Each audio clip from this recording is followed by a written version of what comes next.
Hello, my name is Caitlin Taylor, and I'm the moderator. Hi. Uh, oh. Well, my name is Vincent Reynolds, and I was quote vocab finder and illustrator. Hi, and I'm Kanish Neal, and I was the summarizer and the multiple perspectives guy. Okay, so today, since I'm your moderator, I will have to read you guys some background information. And my background information was on the Igbo tribe. Okay, so the Igbo people, also called and spelled Igbo due to mispronunciation amongst the Europeans, are native to southern Nigeria. They are located to the east and west of the lower Niger River. They are composed of about 32 million people, making them one of the largest ethnic groups in Africa. The Igbo people were not very socially or politically connected before British colonial rule. They were separated by clan, lineage, and village affiliation. Each clan had its own religious practice, artwork, and attire. Chiefdoms and hereditary aristocracies and kingships were rare until Frederick Lugard of England introduced the idea of eze, or kings, into local communities. English and Christianity quickly spread throughout the clan, which is the reason why they speak English aside from Igbo and other Igboid languages, and mainly practice Christianity mixed with aspects of tribal religions such as Aminism. In the 1900s, the Igbo people became very heavily ethnically rooted, which fueled conflicts between many other ethnicities. This led to heavy Igbo populated areas in eastern Nigeria. They then created an independent state called Biafra. The Nigerian Civil War, also called the Nigerian Biafran War, occurred as a response to the succession of this new state. Biafra was defeated and became a part of Nigeria again, and a sectarian organization by the name of Masab continues to advocate for an independent Igbo state. Because of migration and the Atlantic slave trade, there are descendants of ethnic Igbo populations in Cameroon and Equatorial Guinea. Hi. You can continue. It's still recording. Oh, uh, Many African American and Afro Caribbeans are of Igbo descent. The cities with the highest Igbo populations include Baltimore, London, Seattle, Houston, and Atlanta. Today, the Igbo people mainly work as farmers, traders, and craftsmen. The most important food item is a yam, and there are annual celebrations of its harvesting. Taro and cassava are also important staple crops. Some of the most unique Igbo structures are the Nisu pyramids. These pyramids are located in northern Igbo land. 10 pyramids were built in 5 parallel rows. They were made of clay and mud, which is why they require occasional reconstruction. The Igbo people's extensive political and social encounters are what have shaped the tribe into what it is today. So that was it for the background information. Um, who wants to go first with their part? So, I guess I'll go. Alright, I'll start with my summarizer part. Alright, so this book didn't really go by chapters, but I have that written for some reason. Alright, so in the first few pages of the chapter, there is a mass happening. Amaka and Kambili go to the mass at their local church. Sorry. What else say? It is much later. It is much plainer than Saint Agnes. The women don't always cover their hair properly, and sometimes they even wear jeans. Father Amadi delivers a chartistus and breaks into an Igbo song after the Lord's Prayer. The congregation greets and hugs each other, and Kambili watches Father Ahmed smile at her from the altar. Okay. What was your other part? My other part. There were two. Oh, right. Sorry about that. Okay, and for my other part, multiple perspectives. So one theory that ties into this section of the book is gender theory. And this theory states that genders play a huge role in society, and which I believe they do. In this part of the story during the Mass, you can see that you have certain women doing their role, and you have certain men doing their role. For example, there's not a woman, no offense, there's not a woman being a preacher at the church. It's a man. Okay. Well, I had two parts, and I had Illustrator and vocab and quote finder. And I'm not a very good artist, so please mind the picture. But I drew a picture of Mass, and Mass is basically like church in the Catholic well, not church, but divine worship in the Catholic Church. And well, this is just the preacher saying welcome congregation, and a few people sitting there and listening to the sermon. Then I had vocab, and a few vocab words I had was missile, gaily, hibiscus, and regalia. And missile means, and co-op. And missile means a book of prayer. Co-op, a violent overthrow of a government, usually by a small group. Gaily means happy or excited. Hibiscus means large genus of flowering plants in the mallow family. And regalia means special or fine dress. And my last part, quotes. I got a few on my phone as well. But my first quote was in chapter 15, and I have another in 15. And it says, when the missionaries first came, they didn't think Igbo names were good enough. And they insisted that people take English names to be baptized. Shouldn't we be moving ahead, it says. And I think this quote is kind of talking about the missionaries and kind of how forceful they could be, and like changing people's names. Like that's something they did during slavery and stuff. And I don't think that was exactly right, because I mean, your name is your name, and if you want to change it, you should change it yourself. But having other people, random strangers come in and change your name, I didn't think that was right.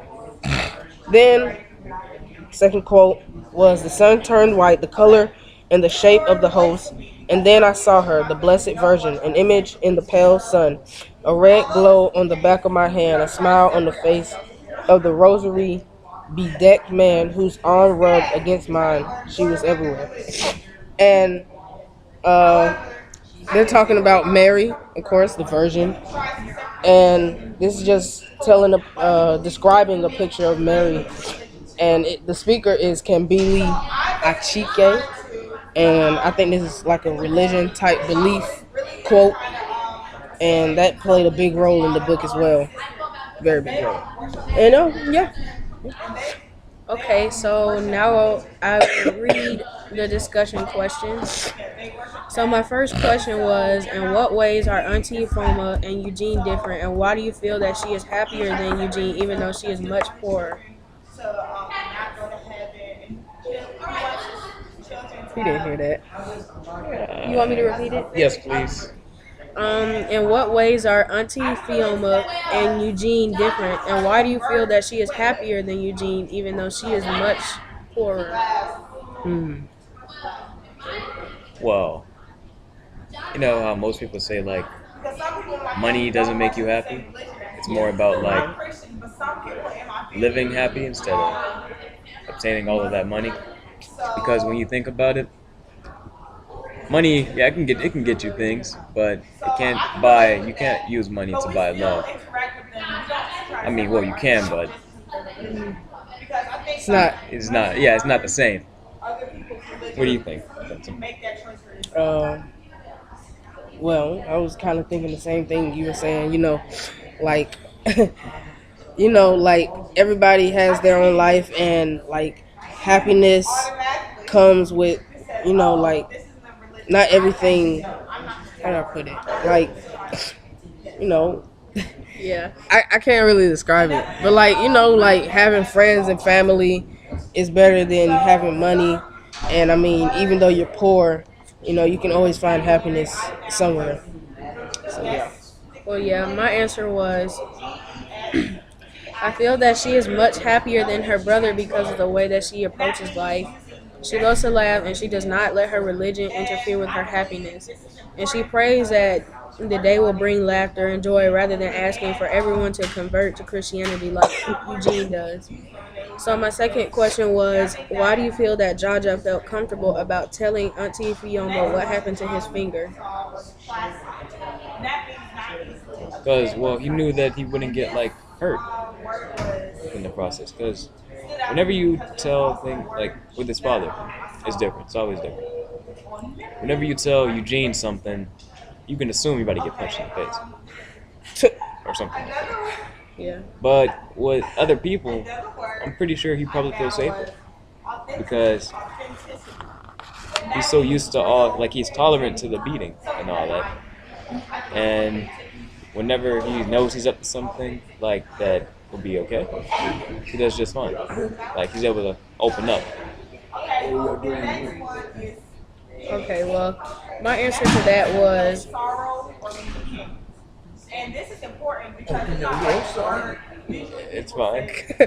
was I feel that Jaja feels comfortable telling his aunt about his finger because Ifeyoma knows how Eugene is, and she probably wanted Kambili and Jaja to come spend time with them in Nasuka because they could be away from him, even if it was for a small amount of time. So the next question I have is, how do you think the lack of verbal communication in Kambili and Jaja's home has affected their social development?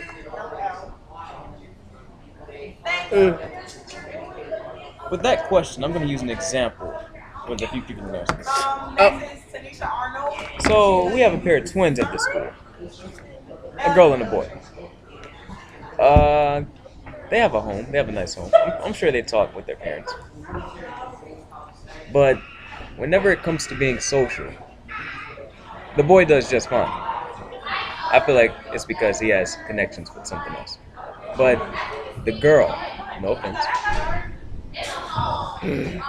has, like... Alright, I'll get back to that. But let me get back to it. And let me answer your question. Alright, so basically I feel like when they're at home, they don't really talk as much as they should. And they feel like I'm probably sure they feel like if they talk out of line, their father may hear word of it and get that beating at home. You know, it's that fear in the back of their mind that if they do something wrong, they're going to get beat. Yeah. I was gonna say, like communication is key, and like in a family, well, when you don't communicate, and something becomes a habit, then you don't do it at all, and then like with them, like I don't know, like when you talk to your family, you feel a type of connection, but then like when you don't talk at home and with your family or anything, like their whole family is just like very dysfunctional, and like when they don't talk and the only times they do talk is like during dinner or something, then Yeah. that can be a hard thing on a family because like you need that kind of communication. Yeah. I said that I feel that Kambili and Jaja feel restricted from talking freely in their home, which is like what both of you guys were saying. It just caused them to be a little socially awkward. And from reading from her perspective, it appears that, she thinks clearly, but she's introverted, and she's been so introverted for years, and she hasn't been able to express herself. And people often say things that she wishes she had said, and even when Amaka's friends come to their flat, she desperately desires to like interact with them, but she didn't because she didn't know what to say, and she behaved awkwardly or like a goat, Amaka says. Yeah. So my fourth out of fifth question is, how do you feel Kambili feels about how do you think Kambili feels about the living situation in Nasuka? You want to take that one, Vincent? No. Guess it's up to me. I was gonna say let's hear Caitlin. Okay, She well, has the answer. Reverse it. No, I know, but let's see what she says. Okay. I said I feel that it is a bit of a culture shock for Kambili being that you can only flush the toilet in the morning and sometimes there are no lights or running water. And however, I honestly feel that Kambili enjoys Nasuka because it is free of stress from living with her father, and she enjoys Auntie Infoma's like personality and stuff. Okay, I agree because you don't really need everything in this world to be like happy. Like you don't have to be successful, and you can still live a very happy life. And I think that's what the type of feeling, like vibe she gets from being in that house. Benny? I honestly don't have anything for this one. Okay, so Boy, that's her great. this is 15:50. We have 5 minutes. Don't jump off. Yeah, I do. Okay. So, the last question is, what do you feel is the significance of Amaka listening to culturally conscious music? Mm. I mean, like, You know how she plays all that music with all those Igbo people? oh, yeah. Okay, now I know what you're talking about. Okay. She's shocked. Clear. You said, say the name again? Amaka or Kambili? Yeah, say the question again, I'm sorry. Oh. Let's waste a little time. Right. What do you feel is the significance of Amaka listening to culturally conscious music? Guys, if you can repeat it again. Vincent, you think she can repeat that again? Yes. What do you feel? I'm gonna say this slowly. Slowly, thank you. What do you feel is the significance of Amaka Slower. listening to culturally conscious music? Boy, I wish I knew who Amaka was. Anyways, that was a joke, everybody. That was a joke. Sorry. All right.